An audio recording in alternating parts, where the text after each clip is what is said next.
പുത്തൻ പുതിയ സിനിമാ വിശേഷങ്ങളിലേക്ക് എല്ലാവർക്കും സ്വാഗതം. ടൊവിനോ തോമസ് കേന്ദ്ര കഥാപാത്രത്തെ ഓണക്കാലത്ത് തിയേറ്ററിലെത്തിയ ഏറ്റവും പുതിയ മലയാള ചിത്രമാണ് അജയന്റെ രണ്ടാം ഓട്ടം എന്ന് പറയുന്ന സിനിമ. ചിത്രം വിജയകരമായിട്ടുള്ള 3 ആഴ്ചകൾ പിന്നിടുമ്പോൾ ഇപ്പോൾ ചിത്രത്തിന്റെ ഏറ്റവും പുതിയ ബോക്സ് ഓഫീസ് കളക്ഷൻ റിപ്പോർട്ട് പുറത്തുവരുമ്പോൾ ചിത്രത്തിന്റെ അണിയറ പ്രവർത്തകർ ചിത്രം 100 കോടി നേടിയെന്നാണ് അവകാശപ്പെടുന്നത്. എന്നാൽ ചിത്രം ശരിക്കും 100 കോടി നേടിയ ചിത്രത്തിന്റെ ബോക്സ് ഓഫീസ് കളക്ഷൻ റിപ്പോർട്ടൊക്കെയാണ് നമ്മൾ ഇന്നത്തെ വീഡിയോ പരിശോധിക്കാൻ പോകുന്നത്. അപ്പൊ വീഡിയോ ആദ്യമായിട്ട് കാണാൻ സുഹൃത്തുക്കാണെങ്കിൽ പുത്തൻ പുതിയ സിനിമാ വിശേഷങ്ങൾക്കായിട്ട് ഇപ്പോൾ തന്നെ ചാനൽ സബ്സ്ക്രൈബ് ചെയ്ത് നോക്കുക.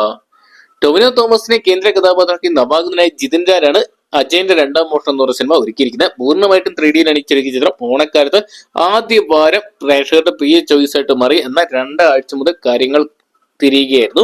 കിഷ്കിന്ദ കാണ്ട് എന്ന് പറഞ്ഞ ആസിഫ് അലി ചിത്രം നമ്പർ 1 ചോയ്സ് ആയിട്ട് മാറിയിട്ടുണ്ടെങ്കിൽ പോലും അജയന്റെ രണ്ടാം മോഷണത്തിൽ യാതൊരുവിധ ക്ഷീണവും വരുത്തിയിട്ടില്ലായിരുന്നു.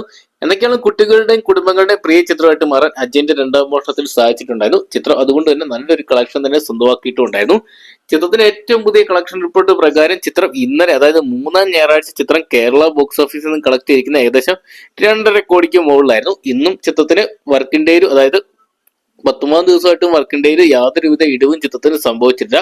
ചിത്രത്തിന്റെ ഏറ്റവും പുതിയ കണക്കുകൾ പ്രകാരം ചിത്രത്തിന് ഇന്ന് നേടിയെടുക്കാൻ സാധിച്ചിരിക്കുന്ന ഏകദേശം 1 കോടിക്ക് മുകളിലുള്ള കളക്ഷനാണ് കേരള ബോക്സ് ഓഫീസിൽ നിന്നും സ്വന്തമാക്കിയിരിക്കാൻ സാധിച്ചതെന്നാണ് പുറത്തു വരുന്ന റിപ്പോർട്ടുകൾ. വേൾഡ് വൈഡ് ബോക്സ് ഓഫീസിൽ നേരിട്ട് ചിത്രം തിയേറ്റർ കളക്ഷനിലൂടെ മാത്രം ഏകദേശം 85 കോടി രൂപ പിന്നിട്ട ചിത്രം കേരള ബോക്സ് ഓഫീസിൽ നിന്ന് മാത്രമായിട്ട് 40 കോടിക്ക് മുകളിൽ കളക്ട് ചെയ്തിട്ടുണ്ട്.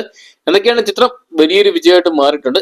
ഒരുപക്ഷെ ചിത്രത്തിന്റെ അണിയറ പ്രവർത്തനം 100 കോടി പോസ്റ്റർ പങ്കുവച്ചിരിക്കുന്നത് ചിത്രത്തിന്റെ ബിസിനസ് ഉൾപ്പെടെയുള്ള ഒരു കളക്ഷൻ റിപ്പോർട്ടിന്റെ അടിസ്ഥാനത്തിലാണ്. ചിത്രം ബിസിനസ് അടക്കം, അതായത് സാറ്റലൈറ്റ് OTT റൈറ്റ്സും അതോടൊപ്പം മറ്റു റൈറ്റ്സുകളുടെ എല്ലാം കൂടെ ഉൾപ്പെടുത്തിയാണ് ചിത്രം 100 കോടി കളക്ട് ചെയ്തിരിക്കുന്നത്. തിയേറ്റർ കളക്ഷൻ ആയിട്ട് മാത്രം ചിത്രം ഏകദേശം സ്വന്തമാക്കിയിരിക്കുന്നത് 85 കോടിയാണ്. വരും ദിവസങ്ങളിൽ ചിത്രത്തിന്റെ കളക്ഷൻ ഇനിയും വരും. അതുകൊണ്ട് തന്നെ ചിത്രം തിയേറ്റർ കളക്ഷനോടെ മാത്രം 100 കോടി അടിക്കുമെന്നുള്ള ആകാംക്ഷയിലാണ് പ്രേക്ഷകരും. എന്തൊക്കെയാണ് കാത്തിരിക്കാൻ ചിത്രത്തിന്റെ വരും ദിവസങ്ങളെ ബോക്സ് ഓഫീസ് കളക്ഷൻ റിപ്പോർട്ടുകൾക്കായിട്ട്. അപ്പൊ ടൊവിനോ തോമസ് നായകനായിട്ട് എത്തിയ അജയന്റെ രണ്ടാം മോഷണം എന്ന് പറയുന്ന ചിത്രം നിങ്ങൾ തിയേറ്ററിനായിട്ട് കണ്ടിട്ടുണ്ടെങ്കിൽ സിനിമയെ കുറിച്ചുള്ള നിങ്ങളുടെ വിലയേറിയ അഭിപ്രായം കമന്റ് ബോക്സിൽ പങ്കുവെക്കുക. വീഡിയോ ഇഷ്ടപ്പെട്ടെങ്കിൽ ലൈക്ക് ചെയ്യാനും ഷെയർ ചെയ്യാനും ചാനൽ സബ്സ്ക്രൈബ് ചെയ്യാനും മറക്കണം.